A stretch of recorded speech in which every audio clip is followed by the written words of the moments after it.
Hey friends, Bruce here with the Sentinel broadcast. For young men today, understanding the role of a strong man or a gentleman in today's culture is significant. For example, it's important to know that rarely is the strongest man the loudest one in the room. There's a different kind of power in being calm and composed under pressure, in knowing that your presence does not need to compete in order to be felt. Genuine masculinity is strength without striving. It's confidence without arrogance, and it's discipline without cruelty. It is the ability to stay composed in moments where getting angry or being fearful are the easiest routes. And yet a real man does get righteously angry when he sees oppression and tyranny, and he will most certainly take action to protect the brokenhearted and the vulnerable. He's also smart enough to know he doesn't have to travel around the world in order to do that. He does that right where he lives in his own town.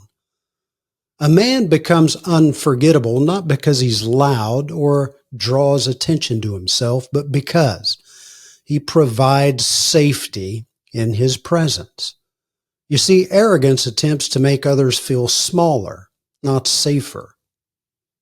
And so a gentleman listens carefully, and he speaks with intention, and he understands that respect, if it's going to be earned, is often earned quietly. So real masculinity is grounded. It's not loud. It's not boastful, certainly not out of control. Real masculinity does nothing from ego or the sole benefit of himself. And yet he pays close attention to himself and to what he says. He just doesn't take himself too seriously. In the words of Clint Eastwood or the Apostle Paul, a man ought to know his limitations.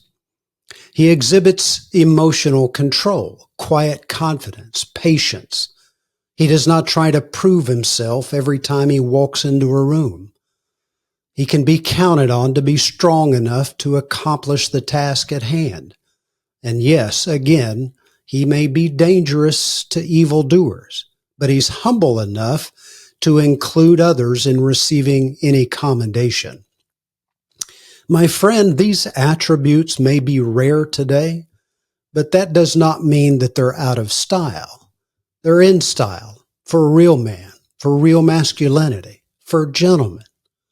Till next time, Godspeed.